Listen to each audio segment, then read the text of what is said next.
Very good evening, students. Today we are going to give you a lecture on Bingham method. That lecture we have already prepared over the live also, but due to some technical glitches, the visualization and resolution of picture was not too much good.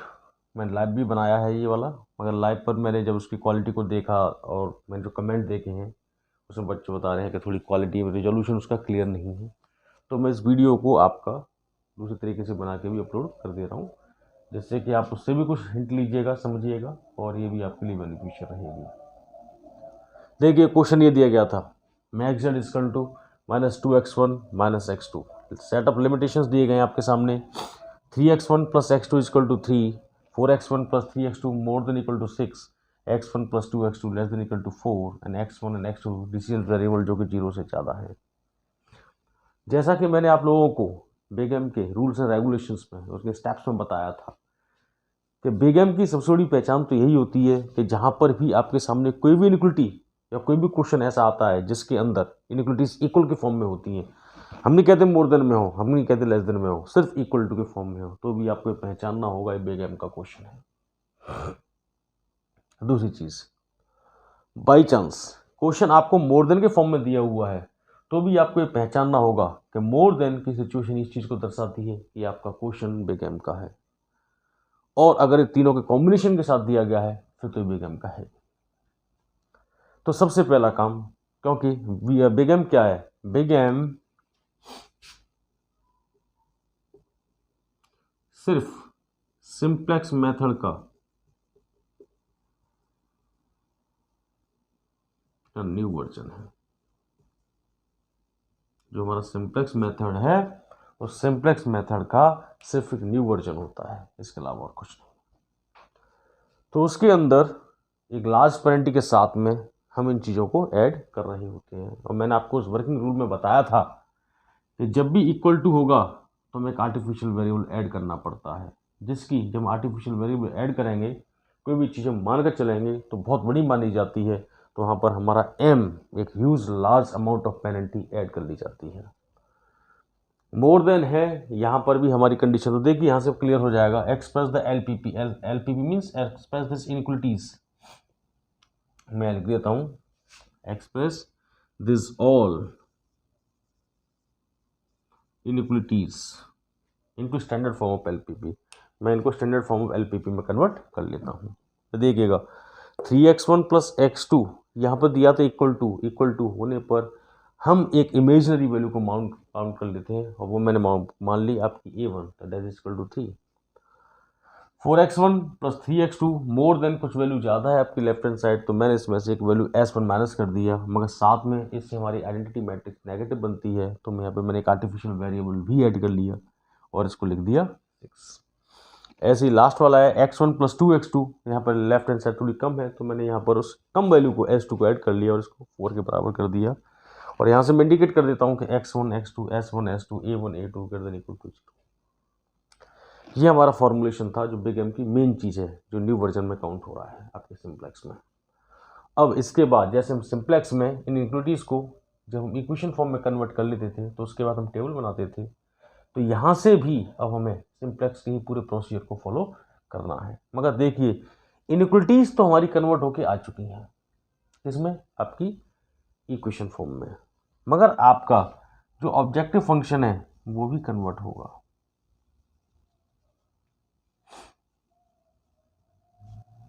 तो मैं कह सकता हूं कि जो max Z है अब वो क्या बन जाएगा आपका, -2x1 - x2, s1 इसके अंदर नहीं था तो 0s1, 0s2 -m a1 -m a2। मैंने आपसे कहा था कि बिग एम जो है एक ह्यूज अमाउंट ऑफ पेनल्टी जो है वो किस चीज़ के लिए है कि हमारा ऑब्जेक्टिव फंक्शन अगर मैक्सिमाइज होता है तो इमेजिनरी वैल्यू जो हमने बहुत बड़ी सोची हुई थी, हम उस इमेजिनरी वैल्यू को ही आपके उस मैक्सिमाइज वैल्यू से माइनस कर देते हैं, क्योंकि हमने जितना बड़ा ऐड किया है यहाँ पे आपके ए के तौर पे ऐड किया है इमेजिनरी वैल्यू को, उसी इमेजिनरी वैल्यू को उसी पेनल्टी के साथ में मैक्सिमाइज फंक्शन से हटा देंगे, वैसे कि क्वेश्चन पर कोई भी फर्क ना पड़े। अब मैं इसको टेबल फॉर्म में कन्वर्ट कर लेता हूँ। तो आप लोगों के बहुत ईजीली और जल्दी समझ में आ जाएगा। तो मैंने इसको आपके टेबल फॉर्म में कन्वर्ट किया। बाकी मैंने इसको बनाकर लाइव वीडियो डाला है, तो उससे भी हिंट लीजिएगा। मैं दोबारा सिर्फ इसलिए दे रहा हूँ, सिर्फ इसको जो रिवोल्यूशन है, विजुअलाइजेशन है, वो क्रिस्टल क्लियर नहीं आया था बेटा। मैं देखो इसको पूरा ही उतार दे रहा हूँ और आपको बहुत जल्दी समझा दूंगा। तो ये था आपका बी, ये सी बी, ये X B, x1, x2, s1, s2, a1, a2 और यहाँ पर आपका रेशियो और ये आपका CJ।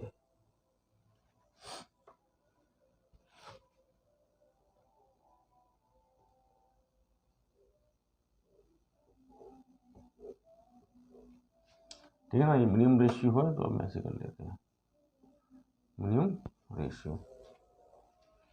ठीक है, तो एक इसकी वैल्यू दी गई है आपके ऑब्जेक्टिव फंक्शन में। x1 का कोफिशिएंट -2 है। मैं बता देता हूँ, उसके बाद आपको बड़ी इजीली मालूम पड़ जाएगा। ठीक है ना, मैं बताता चलूँगा, पर क्वेश्चन उतार दो इसमें से। ये -1 है, 0 0 -m है। यहाँ पर बेसिक वेरिएबल आपका फर्स्ट इक्वेशन में a1 है, यहाँ पर a2 है, और यहाँ पर आपका s2 है। ठीक है, a1 में 364 341 132 0 -1 0 0 0 1 1 0 0 1 0। यहाँ से आपका जेड ये, जिसको कहते हैं समेशन CBI इंटू XI।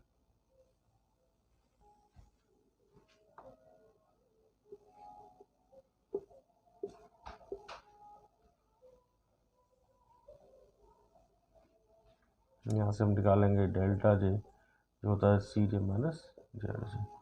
ठीक है,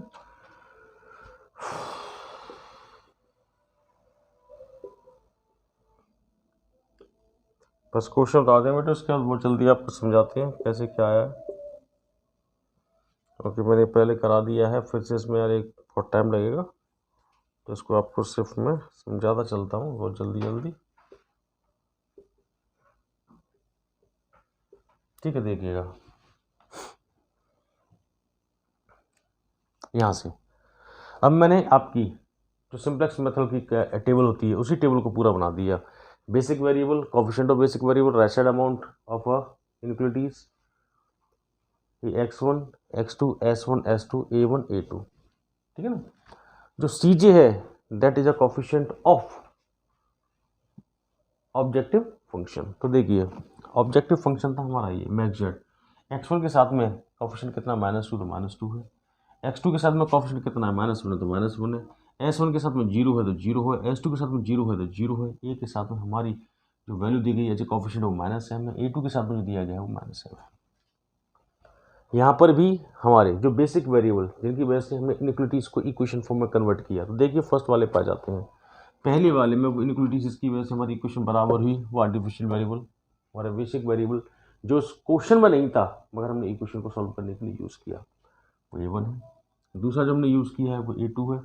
s1 आप कहेंगे s1 भी तो है डियर स्टूडेंट्स, वो माइनस में दिया हुआ है, जिसकी वजह से आइडेंटिटी मैट्रिक्स आपकी माइनस की हो जाएगी, और आइडेंटिटी मैट्रिक्स माइनस में नहीं आ सकती, इसलिए हम s1 को माइनस वाले को नहीं लेंगे, सिर्फ पॉजिटिव वैल्यू लेते हैं। a2 है। तीसरे वाले में आते हैं तो s3 है। ठीक है ना, अब इनकी वैल्यूज भी फाइंड आउट कर लेते हैं, जो ऑब्जेक्टिव फंक्शंस के थ्रू पता करेंगे। a1 की वैल्यू आपके ऑब्जेक्टिव फंक्शन में क्या है साहब, इसका कोफिशिएंट कितना है -m है, तो -m का coefficient of basic variable. a2 की कोफिशिएंट क्या है, हमने कहा a2 का कोफिशिएंट -m है, तो मैंने -m ले लिया। s2 की वैल्यू कितनी है, s2 के सब कोफिशिएंट कितनी है, 0 है, तो 0 है। ठीक है ना, अब मैंने इक्वेशन से उतार लिया। फर्स्ट इक्वेशन देते हैं, तो राइट साइड अमाउंट 3 दिया है फर्स्ट में, 6 दिया है सेकंड इक्वेशन पे, 4 दिया है आपके थर्ड इक्वेशन पे।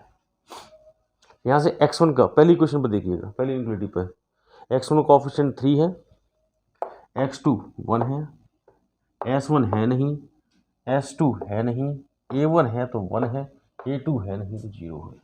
इसी तरीके से आपकी दूसरी वाली इक्वेशन पाते हैं, x1 का कोफिशिएंट 4 है, x2 का कोफिशिएंट 3 है, x1 देखें यहाँ पे s1 देखिएगा -1 है तो -1 है, s2 है नहीं तो 0 है, a1 है नहीं तो 0 है, a2 है तो 1 है। ऐसी आपकी आती हैं S2 वाले में, आपके थर्ड वाले में, तो थर्ड वाले में देखें x1 का कोफिशिएंट 1 है, x2 का कोफिशिएंट 2 है, s1 का कोफिशिएंट 0 है, s2 का 1 है, a1 का 0 है, a2 का 0 है। ठीक है ना, वो हमने उतार दिया। ठीक है ना, जैसा दिया था वैसा ही हमने उतार लिया है। इसके बाद Z J, that is C B I into X I, C B I into X I, C B I into X I, C B I into X I, इस तरीके से करना है। ठीक है ना, तो क्या है -m इंटू 3 तो -3m plus -m into 4 plus 0 into 1 तो कितना हुआ -3 और -4 तो आपके -7। मैं इसको एक बार और सॉल्व कर दूं जिससे आपकी समझ में आ जाएगा। बाकी लाइव वाला भी देख लीजिएगा, वो भी ज़्यादा बेनिफिशियल रहेगा आप लोगों के लिए। इसको मैंने किया C B I into X I में -m into 3 plus -m into 4 plus 0 into 1 तो आप देखेंगे -3m -4m ये और ये होता है आपका -7m, ये मैंने लिखा हुआ -7m। ठीक है ना, ऐसे इसको देखिएगा, ये आपका है, यहाँ हटा देता हूँ, -m into 1 plus -m into 3 plus 0 into 2 तो ये होगा -m, ये हुआ -3m, ये हुआ 0, ये -3 और ये होता है -4m, ये मैंने -4m लिखा हुआ है। ठीक है, इस तरीके से हमने वैल्यू आपकी निकाली हुई है। तो dear students, please like and subscribe my video also and share to your friends. ठीक है ना, जिससे कि उन लोगों को समझ में भी आ सके जिनको बेगम मेथड समझ में नहीं आया हो। यहाँ से भी देखिएगा -m इंटू 0 -m इंटू 1 तो माइनस माइनस प्लस हो गया, ये 0 हो गया तो m आ गया। देखिए यहाँ भी देखिए -m इंटू 0 -m इंटू 0 और 0 इंटू 0 तो 0 हो गया, 1 इंटू m तो -m है, ये 0 है, ये 0 है तो -m, यहाँ से 1 का 0 है, ये आपका -m है, ये तो -m है। ठीक है, यहाँ से डेल्टा जे क्या होता है सी जे माइनस जेड जे, तो यहाँ से -2 -7m तो माइनस माइनस प्लस हो गया तो 7m -2, 1 माइनस तो माइनस पहले से तो 4m -1 तो ये 0 -m -m 0 - 0 0 -m minus already है तो -m प्लस m 0 -m और माइनस प्लस m 0। क्या ये सभी वैल्यू 0 आ गई हैं? क्या ये सभी वैल्यू नेगेटिव आ गई हैं? जैसे सिंप्लेक्स में रूल था, क्या हमारे डेल्टा जे में सभी वैल्यू 0 माइनस आ चुकी है? हम देखते नहीं आई हैं। क्यों? ये वैल्यू पॉजिटिव की है, ये वैल्यू पॉजिटिव की है, ये तो यहाँ तक वैल्यू तो 0 आ गई मगर यहाँ से नहीं आई हैं। तो हम क्या करते थे, हम मैक्सिमम ऑब्जेक्टिव फंक्शन होने पर सबसे बड़ी वैल्यू का सिलेक्शन करते हैं। तो हमारी सबसे बड़ी वैल्यू ये है, तो ये हमें बताता है कि हमारा इनकमिंग वेरिएबल है, कि आने वाला वेरिएबल है या की कॉलम में।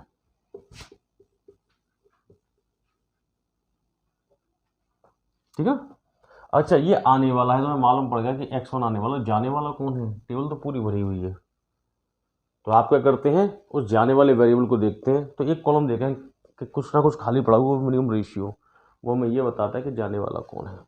तो जाने वाले के लिए X B minimum ratio X B I मैं यहाँ लिख देता हूँ, X B I upon X I means the key column, right side amount should be divided by the key column. तो जो भी मिनिमम रेशियो निकलेगा हम उसका सिलेक्शन करेंगे।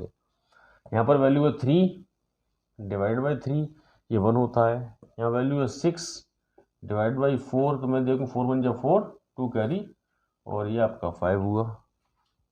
ये आपका 4 डिवाइड बाई 1 इक्वल टू ये होगा। तो कौन से सबसे कम वैल्यू आपने की? ये वाली है। तो ये वाली जो वैल्यू है ये, इसको अगर मैं ऐसे कर लूँ, इसको मैं ऐसे कर लूँ, तो ये वाली वैल्यू देखेंगे दोनों के बाइसेक्शन पा रही है, तो इस वैल्यू को कहते हैं की एलिमेंट। इस वाली रो को जिसमें मिनिमम रेशियो आता है इसे बोलते हैं आउटगोइंग वेरिएबल। ठीक है ना, या की रो, जैसे ये की कॉलम था ये की रो। तो जाने वाला वेरिएबल मालूम पड़ गया, तो जाने वाला कौन है? A1, आने वाला कौन है? X1। तो डियर स्टूडेंट्स, जल्दी से हम एक टेबल बनाएंगे और उसके बाद आगे बढ़ते हैं। तो मैं ज़्यादा समय ना लेते हुए जल्दी से टेबल बना रहा हूँ और आपको इस बिग एम को समझाने की कोशिश कर रहा हूँ। जिसको भी दिक्कत हो आप मुझे मेरे मैसेज बॉक्स पर ज़रूर बताइएगा। लाइव वीडियो भी डाला हुआ है, उसके थ्रू भी बता सकते हैं, ठीक है ना।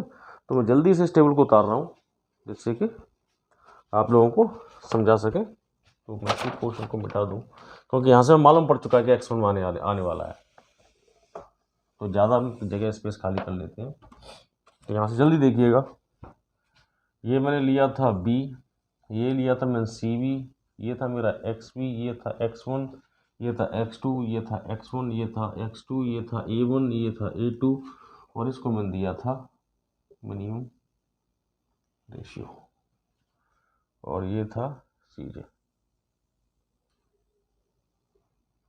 ठीक है जी।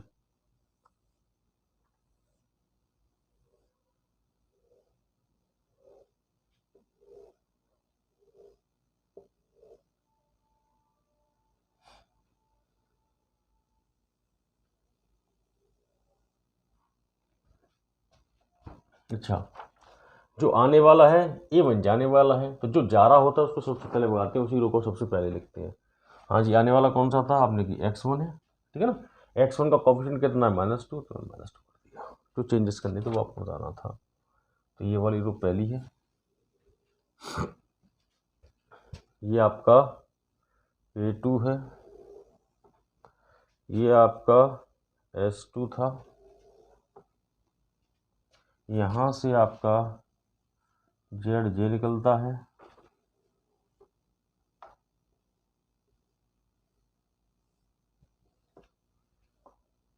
और यहाँ से आपका डेल्टा J निकलता है,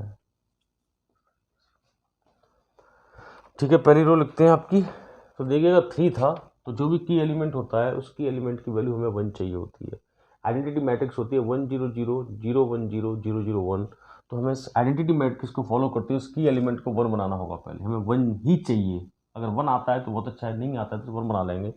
तो यहाँ से जो कि हमें इनइक्वलिटीज़ की वैल्यू लिखनी है यहाँ तक, दैट मीन्स XB से लेके E2 तक जितनी भी वैल्यूज हैं उन सभी की इस फर्स्ट वाली रो में, क्योंकि यहाँ पर 3 आ गया है तो फर्स्ट रो में 3 का डिवाइड लगा देते हैं जिससे कि हमारा की एलिमेंट 1 बन जाए, ठीक है ना। उसके बाद हमें इसके नीचे, इसकी एलिमेंट के नीचे अकॉर्डिंग टू आइडेंटिटी मैट्रिक्स 1 नीचे 0 0 चाहिए तो, ठीक है ना। तो वो सिचुएशन लेके आनी है हमें। तो हम क्या करते हैं, पहले इसको 3 का डिवाइड लगाते हैं तो वैल्यू बनती है आपकी, मैं डायरेक्ट उतार देता हूँ आपका 2, ये 1, ये 1, ये 1/3 0 0, ये 1/3, ये 0, ठीक है ना। और जो A2 था, जब ऐसा करने के बाद अब मुझे ये वाली वैल्यू ये 0 चाहिए, तो मैं किस में चाहिए, इस वाले में चाहिए, इस वाली में से, ये इस वाली रो में से। अब मुझे इसके नीचे यहाँ पे 0 चाहिए, ये वाली वैल्यू 0 चाहिए। कब आएगी, जब मैं इस वाले कॉलम में इस 4 की जगह पे 0 लेके आ जाऊँ। तो इसके लिए क्या था, मैंने आपको सिंप्लेक्स मेथड में समझाया था, उसी चीज़ को मैं थोड़ा सा आपको यहाँ पे और समझा देता हूँ। तो मैं बेटा यहाँ पे कुछ मिटाता हूँ जिससे आपको समझ में आ जाए, ठीक है ना। तो मैं इसको ऐसे हटाना पड़ेगा। देखिए मैं इसे उतार के इसे ऊपर कर लेता हूँ। जो रो, जो चीज़ में जो जिस सेल को हमें 0 बनाना होता है आइडेंटिटी मैट्रिक्स के अंदर, उसे सबसे पहले लिख लेते हैं। तो ये वाला ही तो था, तो मैंने इसको लिख लिया। 6 है, ये 4 है, ये 3 है, ये -1 है, ये 0 है, ये 0 है, ये 1 है, ये चीज़ें दी हुई।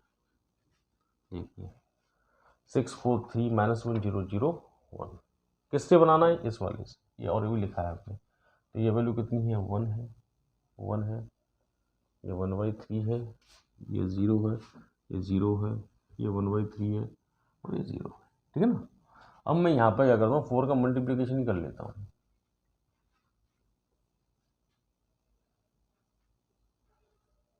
ये हो गया, इसको मैंने माइनस किया। जब माइनस किया तो ये वैल्यू 2 आती है, ये 0 होती है, ये 3 - 4/3, 3 3 9, 9 में से 4 गए तो 5/3, ये आपका -1 0 0 से गया तो आपका -4/3 1, तो देखिए आपकी नई वैल्यू जो आ रही है वो नई वैल्यू है आपकी, यहाँ पर 2 आया है, तो ये 2 की वैल्यू यहाँ तो -m है, यहाँ 0 थी, यहाँ पे देखिए ये आपका 2 आया है, फिर 0 आया है, फिर आपका 5/3 आया है, फिर आपका -1 आया है, आपका 0 आया है, फिर आपका -4/3 आया है, फिर 1 आया है। ऐसे ही हम इस वाले को लिखेंगे, ये तो ऑलरेडी 1 है, डायरेक्ट ही माइनस हो जाएगा, तो फिर से मैं मिटा लेता हूँ, ठीक है ना। जो भी हमें चाहिए होता है, जो हमें कॉलम 0 चाहिए, अब क्या था इस आइडेंटिटी मैट्रिक्स में हमारा ये की एलिमेंट है, तो इसके नीचे 0 चाहिए, दैट मीन्स मुझे यहाँ पर इसके नीचे 0 चाहिए, तो मैं क्या करूँगा, जो चाहिए होता है उसको पहले लिखते हैं, तो फिर लिख लेता हूँ, ये आपका 4 है, ये 1 है, ये 2 है, ये 0 है, ये 1 है, ये 0 है, ये 0 है, किससे चाहिए, इससे चाहिए, तो इस वाले को उतार लेते हैं, ये 1 है, ये 1 है, ये 1/3 है, ये 0 0 है, फिर आपका 1/3 है, और ये है, ठीक है, ये डायरेक्ट ही माइनस कर देते हैं इसे, तो ये आपका 3 है, 0 है, 2 माइनस, तो 3 2 जा 6, तो ये 5/3, 0 1 -1/3, और ये, तो देखो आपकी वैल्यूज़ क्या आ रही हैं, ये आपकी 3 हो गई है, फिर आपका देखो ये 0 आ रहा है, फिर ये आपका 5/3 आ रहा है, फिर आपका 0 है, ये 1 है, फिर आपका -1/3 है, और ये 0। आई थिंक मेरे ख्याल से ये टेबल कैसे लिखी है ये आपको समझ में आ चुका होगा कि कैसे हमें आइडेंटिटी मैट्रिक्स में उस वैल्यू को वो 0 बनाना होता है, ठीक है ना। अब मैं इस पूरे वाले पोर्शन को ऊपर को हटा दूँ, क्योंकि इससे कोई हमें मतलब नहीं है और वास्तविकता में सिर्फ कन्फ्यूजन क्रिएट करेगा, इसलिए अब इसको हटा लेते हैं। जो इनकी वैल्यू थी आपके ऑब्जेक्टिव फंक्शन की, वो थी आपकी यहाँ पर -2 था, और क्या दिया है, ये -1 था, S1 की 0 थी, S2 0 था, ये -m था, ये -m था, ये दिया हुआ वही CVI into XI into -2 into 1 m into 0 0 into 0, तो -2 इंटू 1 -2 प्लस -m, तो ये 0 हो गए, तो ये वैल्यू देखिए आपकी आती है -2, कैसे यहाँ देखेंगे, -2/3m -5/3m, और ये 0 हो गया, तो मैं लिख सकता हूँ इसको आपका -2/3 -5m/3, यहाँ पे जाएंगे तो ये 0 हुआ, माइनस माइनस ये प्लस हो गया, ये 0 हुआ, ये 0 हुआ, ये 0 हुआ, ये आपका -2/3 और माइनस माइनस प्लस, तो ये मैं कह सकता हूँ -2/3 और ये माइनस माइनस प्लस 4m/3, मैं लिख सकता हूँ आपका 4m/3 -2/3, यहाँ से आपका ये 0 है, ये माइनस माइनस ये प्लस है, तो ये आपका -m, ठीक है ना, ये आपकी वैल्यू बनती है, समझ में आ गया होगा। तो ये वैल्यू बनी है आपकी -2, और अपनी ये वैल्यू तो लिखी नहीं है अभी, -2 -m, ये ठीक है ना, तो ये आपकी वैल्यू आपकी आ रही है -2, तो ये -2 हो गया, अच्छा हमने यहाँ लिख दिया, ओके ओके, ठीक है ना, वो यहाँ तक लाइन खींच दिया, ये है आपका, हाँ जी, यहाँ से ये आपकी वैल्यू आ चुकी है यहाँ तक, तो ये कि -2 आ चुका है आपका, ठीक है ना, और फिर आपका -2/3 -5/m आ चुका है, फिर m आ चुका है, 0 आ चुका है, -2/3 कितना 4m/3 और -2/3 और -m आ चुका है। अब यहाँ से डेल्टा जी करो CJ माइनस ZJ, तो -2 तो माइनस माइनस माइनस प्लस, तो क्या हो जाएगा, ये 0 हो जाएगा, इसे करेंगे तो ये 5m/3 और ये इसमें से माइनस कर रहे हैं प्लस ये 2/3, है ना, और तो क्या करेंगे 1 माइनस ये था, तो ये तो प्लस के होगा, ये -1 हो गया, ये -m हो गया, ये 0 हो गया। यहाँ से देखें तो देखिए क्या बनेगा, इसको देखिए 2/3 -4m/3 और ये -m, माइनस ऑलरेडी है, ये माइनस माइनस तो ये 0 हो गया, ये वैल्यू आएगी, देखो ये वैल्यू आ रही है आपकी 0, ठीक है ना, डेल्टा जे आपने निकाला है, तो 0 + 5m/3 और प्लस 1/3, इसको सॉल्व कर लिया है तो 2 और ये 3 उधर गया तो -1/3 आ गया, ठीक है। और यहाँ से आपका -m है, फिर 0 है, फिर आपको -7m एल्सियम ले लिया, 4m 3m -7m/3 और प्लस 2/3 और ये 0। अच्छा, वास्तविकता में देखें तो क्या इस क्वेश्चन में आपका सभी 0 आ गए हैं? हम देखें, एक 0 ये आ चुका है, एक 0 ये आ चुका है, एक 0 ये आ चुका है। क्या सभी नेगेटिव भी आ चुके हैं? अगर 0 नहीं आए हैं तो हम देखें -7m आ चुका है पेनल्टी वाला, ये -m आ चुका है। मगर जैसे हम यहाँ पर देखिए ये +5m है, एक वैल्यू पॉजिटिव दी हुई है। दैट मीन्स ये इस चीज़ को दिखा रहा है कि ये इनकमिंग वेरिएबल है। अभी सभी वैल्यू आपकी 0 और नेगेटिव नहीं आई हैं। दैट मीन्स एक रो और बननी है, एक टेबल और बननी है। और फिर आपको मालूम बता दिया उसने कि की कॉलम है जो कि आपका ये इनकमिंग वेरिएबल है कि नेक्स्ट टेबल में आने वाला वेरिएबल ये है, तो जाने वाला ढूंढिए। उसने ये चीज़ इंडिकेट की है, तो ये आपका की कॉलम हो गया। तो फिर से हम मिनिमम रेशियो निकालेंगे XBI/XI करके, तो 1 - 1 डिवाइड बाय 1/3, तो मैं कह सकता हूँ ये आपका 3 हो गया। ये आपका 2 डिवाइड बाय 5/3, तो ये आपका 3 गया तो 6/5 हो गया। यहाँ पे 3, तो 3 डिवाइड बाय 5/3, तो 3 3 9/5 हो गया। देखो ये वैल्यू 3 है, इसको मैं कहूँ तो 5 1 जब 5.2 आ गया, ये 4 1 4.8 आ गया। दैट मीन्स ये वैल्यू सबसे मिनिमम है 1.2। दैट मीन्स अब जाने वाला वेरिएबल कौन सा है? A2। की रो कौन सी है? ये। तो की एलिमेंट कौन सा हुआ? 5/3। 5/3 जो आपका एलिमेंट आया है, जो कि मैंने आपसे कहा की एलिमेंट, क्योंकि की रो और की कॉलम के बाइसेक्शन पर बनता है, क्या कहलाता है? की एलिमेंट कहलाता है। इसकी वैल्यू हमेशा 1 होती है और इसके ऊपर और नीचे हमें 0 0 की आवश्यकता पड़ती है। तो सबसे पहले मैं इसको 1 बनाने के लिए इस पूरे में यहाँ से XB से इस पूरे में 3/5 को मल्टीप्लाई कर देता हूँ। देखिए ये 5/3 था, मैं इसमें 3/5 को मल्टीप्लीकेशन कर दो, 3 से जाएगा, 5 से 5 चला जाएगा, तो आपकी वैल्यू 1 ही तो आ जाएगी, वही हमें चाहिए। तो इस पूरे में आपके 3/5 का, क्योंकि देखिए जो एलिमेंट आने वाला होता है वही रो सबसे पहले रखी जाती है। जब उसी रो को लिखेंगे वो जब लिखी जाती है जब उसका की एलिमेंट 1 होता है। तो सबसे पहले हम इसी रो को लिखते हैं और इसको की एलिमेंट को 1 बनाते हुए। तो डियर स्टूडेंट्स, मैं फिर से एक टेबल बनाता हूँ, उसके बाद हम आगे बढ़ेंगे, क्योंकि अभी तक हमारी पूरी सभी वैल्यू पॉजिटिव, सभी वैल्यू नेगेटिव और 0 नहीं आई हैं। तो फिर से टेबल बनेगी। तो डियर स्टूडेंट्स, ये था आपका B, ये था आपका CB, ये था आपका XB, ये था आपका X1, ये आपका X2, ये S1 S2, ये A1, ये A2 और ये आपका रेशियो, और ये लिखा मैंने CJ।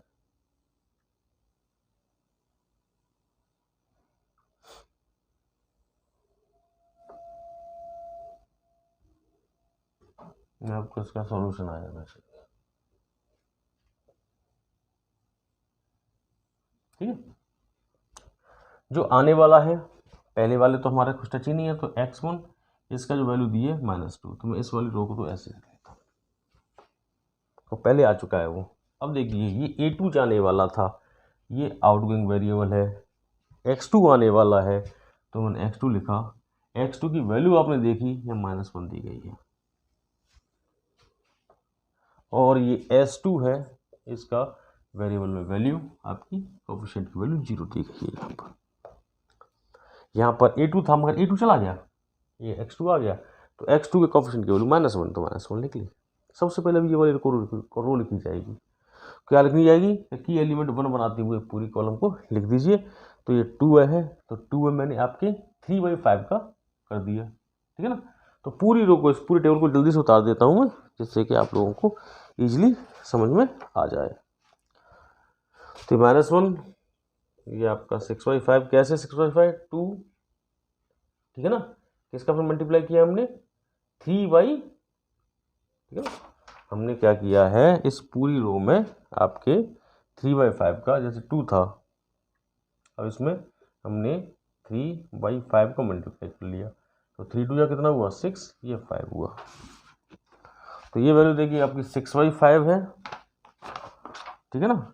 ऐसे ही आपका ये दिया हुआ है, तो जीरो में तो आप किसी का भी मल्टीप्लिकेशन कर लिए तो सबको जीरो बना देगा, और ये वैल्यू आपकी 1 बन जाएगी, ये वैल्यू आपकी -3/5 बन जाएगी, ये वैल्यू आपकी 0 बन जाएगी, ये वैल्यू आपकी -4/5 बन जाएगी, ये वैल्यू आपकी 3/5 बन जाएगी। ठीक है ना। कैसे बन जाएगी? इस पूरी रो में 2 मल्टीप्लाई बाय इसका उल्टा 3/5, तो 5 2 जा कितना हुआ, 3 2 जा 6/5, ये लिख दिया। जीरो में किसी का दिया उतना ही हो गया, 5/3 इंटू 3/5, 3 से 3 गया, 5 से 5 गया। यहाँ पर करेंगे तो -3/5, ये जीरो का जीरो हो गया, -4/3 इंटू आपकी 3/5, यहाँ से क्या बना आपका, ये आपका आता है -4/5। सॉल्व कर लीजिए भाई, -4/3 इंटू 3/5, तो 3 से 3 गए तो -4/5 आ गया, क्या वैल्यू आएगी, -4/5। ठीक है ना। ऐसे ही आपका दिया हुआ है ये, तो इसका 3/5 था, हमने उल्टा कर रहे थे, तो आपकी वैल्यू आ जाती है मल्टीप्लिकेशन करने पर 3/5, ये पूरी कॉलम लिख दी। अब इसके बाद हमें इसके ऊपर इनकी वैल्यू 0 चाहिए होती है, तो देखिए यहाँ पर तो भैया ऑलरेडी 1/3 दिया हुआ है, ठीक है ना, यहाँ पर ऑलरेडी 5/3 दिया हुआ है। अब इससे थोड़ी करना है, अब तुम्हारे पास ये रो है, इस रो के थ्रू करना है, तो जिस रो को करना है होता है उसी रो को हम सबसे पहले लिख लेते हैं, जो भी रो हमें करनी होती है उसी का तो हम कर रहे थे। तो देखिए मैं थोड़ी ये कॉलम्स को मिटाऊंगा, इनको थोड़ा सा मैं मिटा देता हूँ, क्योंकि हम ऊपर वाले काम कर रहे हैं अभी, जिससे कि आपको सॉल्यूशन भी समझ में आए।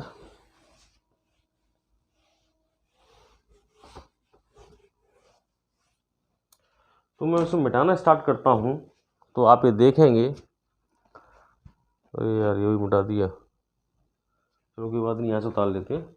तो जो हमें वैल्यू 0 बनानी है वो वाली वैल्यू है आपकी 1/3। मैं यहाँ से लिख लेता हूँ 1/3 0 0 1/3 और 0 यहाँ पर चाहिए मुझे, ठीक है ना। जिससे चाहिए वो क्या है, वो ये है, तो ये था आपका 6/5 0 1 -3/5 0 -4/5 और ये 3/5। अच्छा ये देखिए मुझे यहाँ पर इसके नीचे, ठीक है ना, यहाँ पर आपका क्या चाहिए, 0 चाहिए, इसके 1 के ऊपर 0 चाहिए, 1 के नीचे 0 चाहिए। तो मैं क्या करता हूँ, मैं इस नीचे वाली रो में 1/3 का, ठीक है ना, 1/3 का आपका डिवाइड लगा देता हूँ। तो मैंने यहाँ 3 का डिवाइड लगा दिया, मैंने यहाँ पर 3 का डिवाइड लगा दिया, इसमें मैंने 3 का डिवाइड लगा दिया, इसमें मैंने 3 का डिवाइड लगा दिया, इसमें मैंने 3 का डिवाइड लगा दिया, ठीक है ना।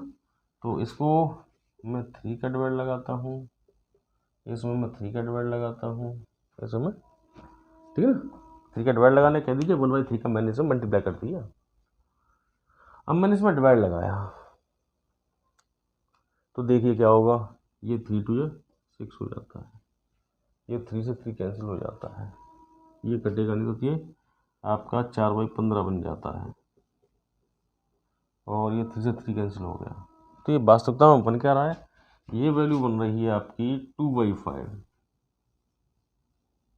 ये 0 ही रहेगी, ये 1/3 रहेगी, ये 3 से 3 कैंसिल हो गया, तो ये -1/5, ये 0 ही रहेगा, ये -4/ये, और ये 3 से 3 हो गया 1/5, ये तो है।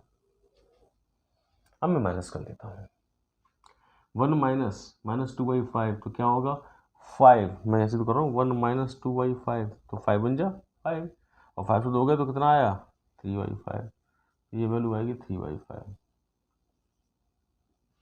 इससे ये गया, एक से गया तो एक, इससे गया तो 0 जो हमें चाहिए था, ये माइनस का था, ये 1/5 हो गया, ये 0 हो गया, 1/3 माइनस, ये देखिए ये 1/3 माइनस जो हो गया प्लस हो गया, तो मैं ऐसे कर लूँ 1/3 + 4/15, एलसीएम 15 हो गया, तो 3 5 जा 15, ये 4 है, ये तो मैं कह सकता हूँ 9/15, मैं इसको लिख सकता हूँ 9/15, या 3 3 जा 3 5 जा, तो मैं लिख सकता हूँ 3/5 और ये हो गया -1/5। तो देखो ये ऊपर वाली वैल्यू क्या आने वाली है, ये आने वाली है आपकी 3/5, ये आपकी 1, ये आने वाली है 0, ये आने वाली है 1/5, ये आने वाला है 0, ये आने वाली है 3/5 और ये आने वाली है -1/5। क्लियर? मेरे ख्याल से इतना तो समझ में आ रहा होगा, ठीक है ना। अब मैं फिर मिटा देता हूँ। हम ये नीचे वाली वैल्यू उसकी फिर से 0 चाहिए, ये हमने ऊपर वाली रो की निकाल ली, ठीक है ना। तो जो चाहिए उस रो को उतार लेते हैं। तो उस रो को उतारेंगे तो उसमें भी आप देखेंगे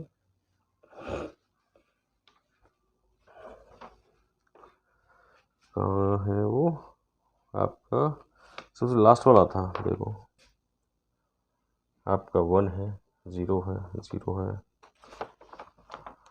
यही है, 1 है, 0 0 है, फिर 1 1 1 1 1 1 और -1, ये था।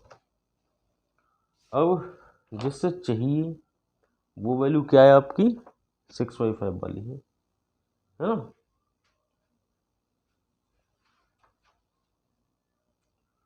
तो आपका इसे, तो मैं उतार लेता हूँ, कहाँ है ये आपका 6/5 है, ये 0 है, ये 1 है,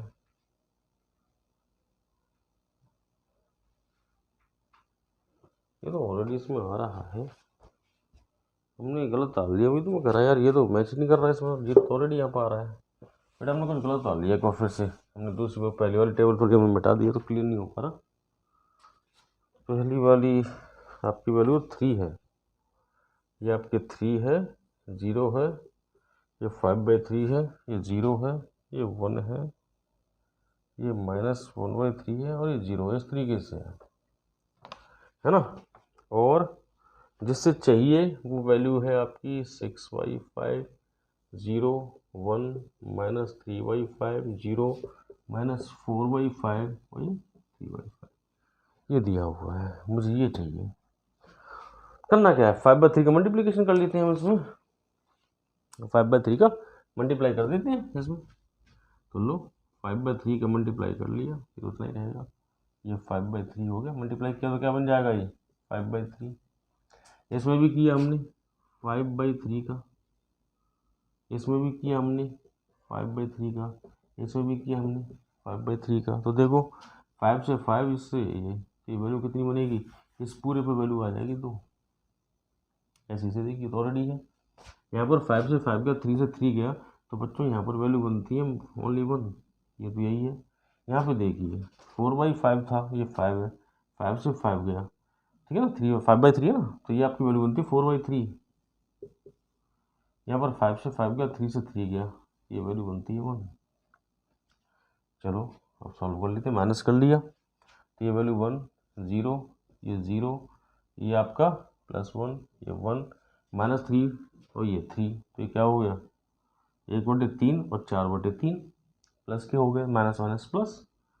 तो 4 में से 1 गया तो 3, 3 में से 3 गया तो 1 और ये -1, तो वैल्यू देखो ये बनेगी अब आपकी यहाँ पे 1 0 0 1 1 1 -1, ये बनेगा बेटे, ठीक है। ऐसे आपको सॉल्व करना है। अब ऐसा करने के बाद फिर से वही प्रोसेस जो सिंप्लेक्स में चलता था, कौन सा, इसके बाद हम क्या निकालते थे, इसके बाद हमारा काम स्टार्ट होता है ZJ का, जिसे हम कहते हैं समेशन CBI × XI।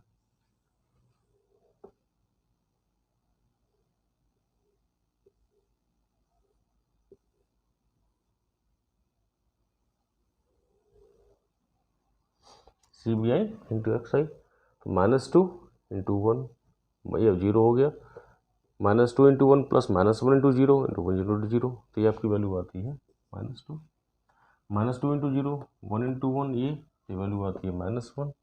यहाँ में लिखे नहीं है -2 है, ये -1 है, ये 0 है, ये 0 है, ये -m है, ये -m है ना। अच्छा यहाँ पर आते हैं तो -2/5 और +3/5, देखिए क्या बनेगा -2/5 और प्लस 3/5, तो आपकी वैल्यू बनती है 1/5। ठीक है ना, ऐसे ये 0 ये 0 ये 0, यहाँ से माइनस, तो ये बनता है आपका 6/5 और माइनस माइनस प्लस ये 4/5, तो मैं कह सकता हूँ -2/5। ऐसे इसको करेंगे तो इनके मल्टीप्लिकेशन करके सिर्फ ऐड किया हुआ है, तो आपकी वैल्यू बनती है, ये -2 है, -1 है, ये 1/5 है। ठीक है ना, और ये वैल्यू आपकी 0 बनेगी, हमने कुछ गलत कर लिया यहाँ पे, ये इसमें 2 का 0 करेंगे तो 0, -1 का करेंगे तो 0, हाँ ये 0 बनेगी बेटे, और ये वैल्यू आएगी आपकी -2/5। इसका भी कर लेंगे -2/5 और -3/5, ये 0 हो गया। इसको सॉल्व करेंगे तो ये वैल्यू आती है -1/5। अब हमने निकाला डेल्टा जे, और उसे हम कहते हैं CJ माइनस ZJ, तो 2 होंगे -2 माइनस माइनस प्लस, तो ये 0 हो गया, 1 ये 0 हो गया, ये -1/5 हो गया, ये इतना ही रहा, मन m है तो ये माइनस माइनस माइनस प्लस हो गया, ये -m, ये m है तो ये 1/5 हो गया, और ये माइनस। अब देखिएगा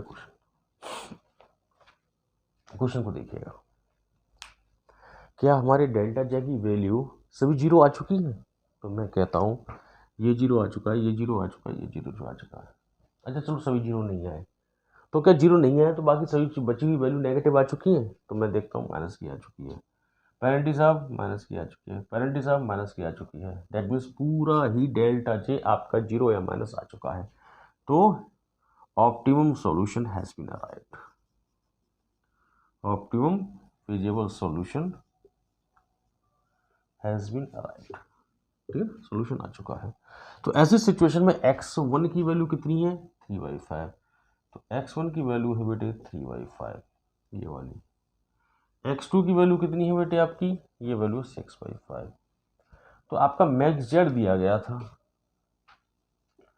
वो वैल्यू थी, आपका ऑब्जेक्टिव फंक्शन था -2x1, तो 2x1 की वैल्यू 3/5